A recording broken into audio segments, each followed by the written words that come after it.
Esse versículo, justo viverá pela fé, não é mencionado apenas em Romanos. Em Romanos, a ênfase está no justo, mas ele aparece em Gálatas também, e em Gálatas a ênfase está no viverá.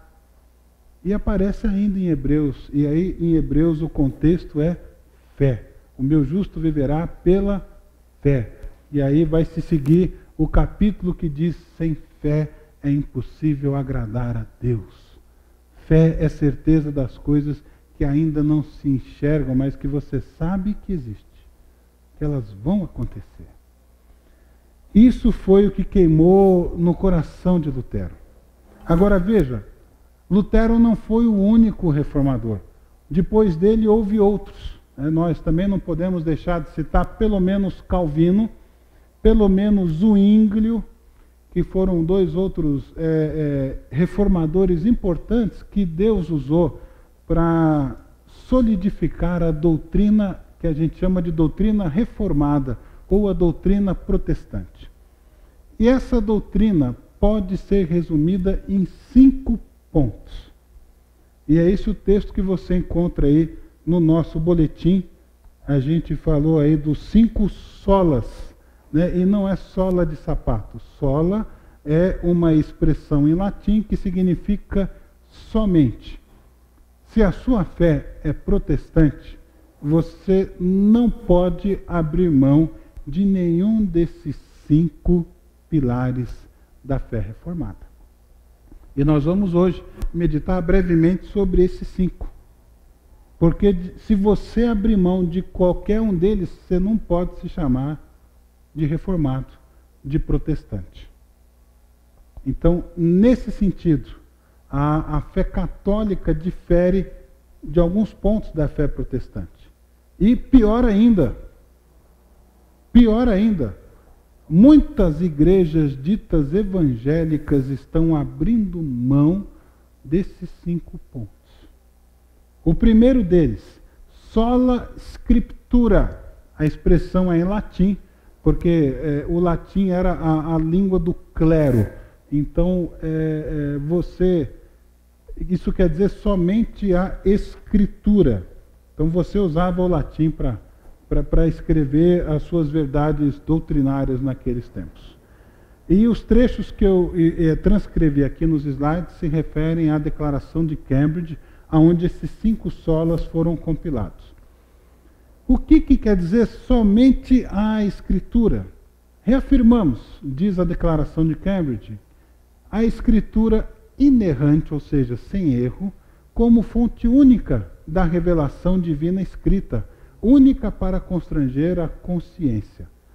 A Bíblia sozinha ensina tudo o que é necessário para a nossa salvação do pecado e é o padrão pelo qual todo comportamento cristão deve ser avaliado.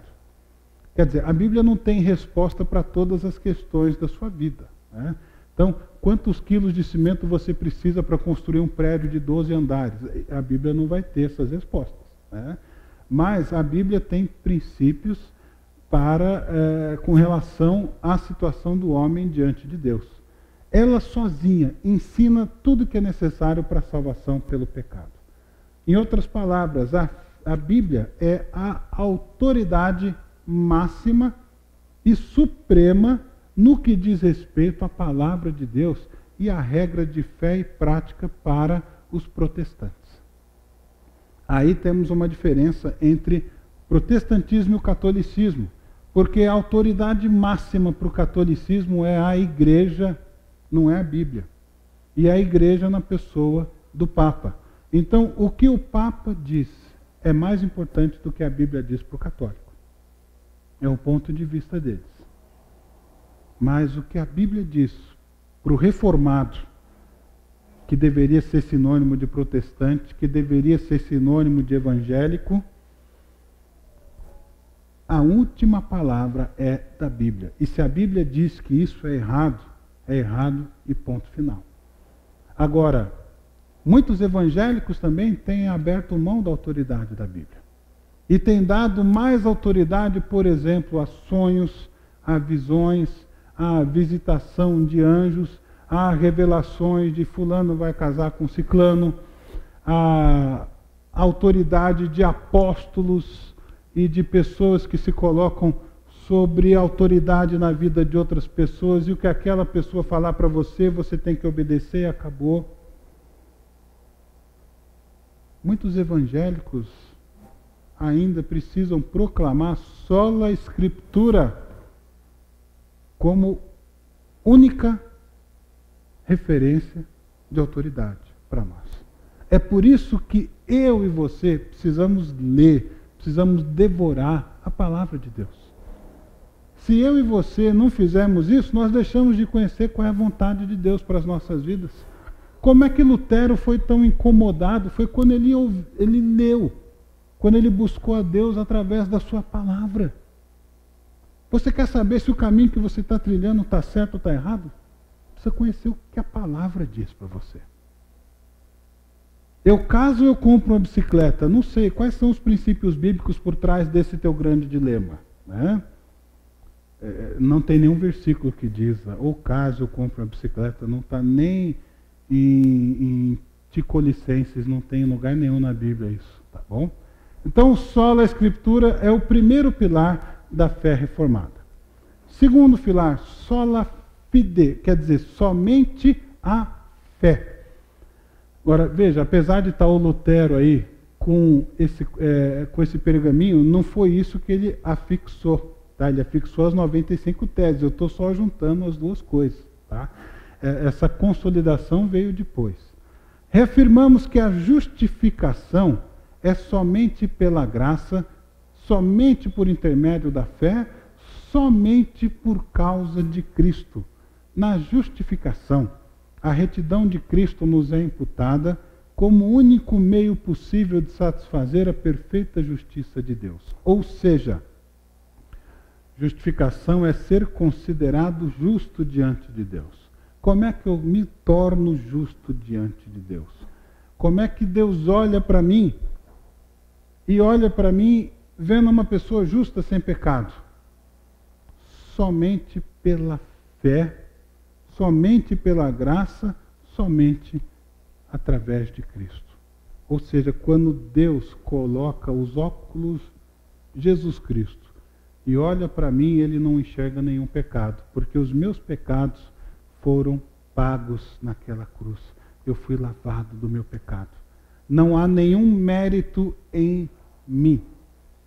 Se alguém disser que não é pela fé que você é justificado, mas é pelas suas obras, essa pessoa corrompeu a fé.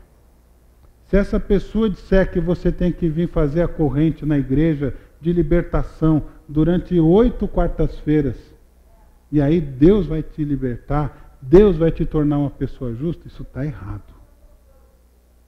Não negocie a sua fé. Eu e você precisamos estar cada vez mais firmados no que nós acreditamos. Porque há muitos dizendo que prometem, que resolvem, que dão cabo dos nossos problemas. A gente precisa ver se isso é bíblico, se isso é verdade. Somente a fé em Deus é capaz de nos tornar justos.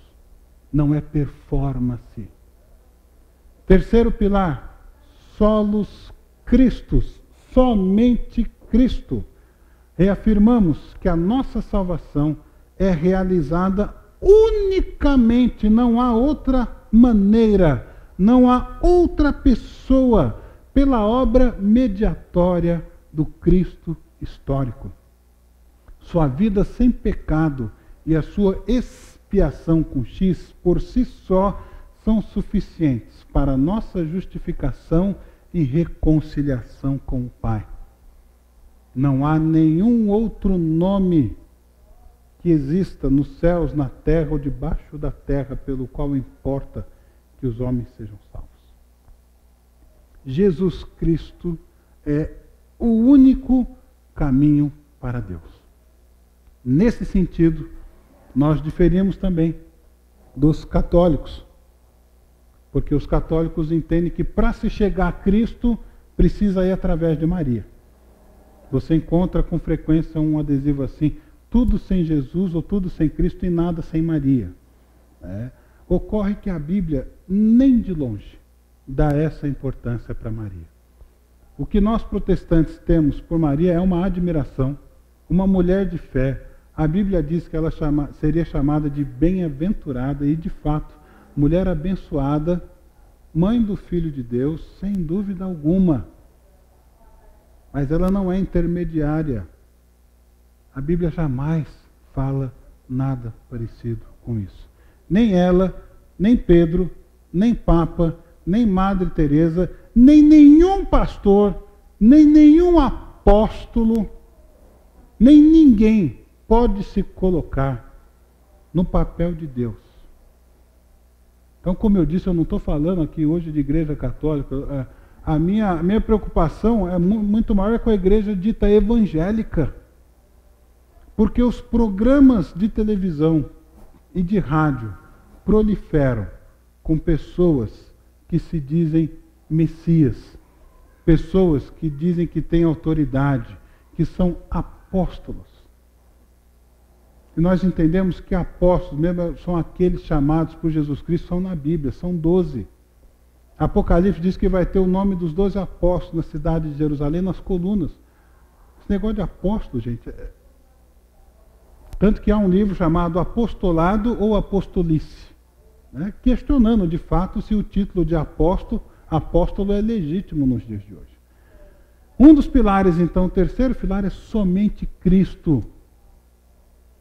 Você precisa ver se a sua fé não está sendo manipulada, não está sendo negociada, não está sendo deturpada. Porque a gente acaba escutando tantas vezes uma coisa e acaba pensando que aquilo é verdade. Cuidado. Quarto lugar, sola gratia. Reafirmamos que na salvação somos resgatados da ira de Deus unicamente pela sua graça. A obra sobrenatural do Espírito Santo é que nos leva a Cristo, soltando-nos de nossa servidão ao pecado e erguendo-nos da morte espiritual à vida espiritual. Negamos que a salvação seja em qualquer sentido obra humana. Em outras palavras, não há nenhum mérito na nossa salvação que venha de nós. Eu quis, eu aceitei. Mas você só quis e você só aceitou porque o Espírito Santo te convenceu do pecado, da justiça e do juízo. E mais, a Bíblia diz que a fé que nós temos, até a fé que nós temos para crer em Deus, vem de Deus. Nem isso nós produzimos. Ou seja, eu sou fruto da graça de Deus, da obra sobrenatural do Espírito de Deus.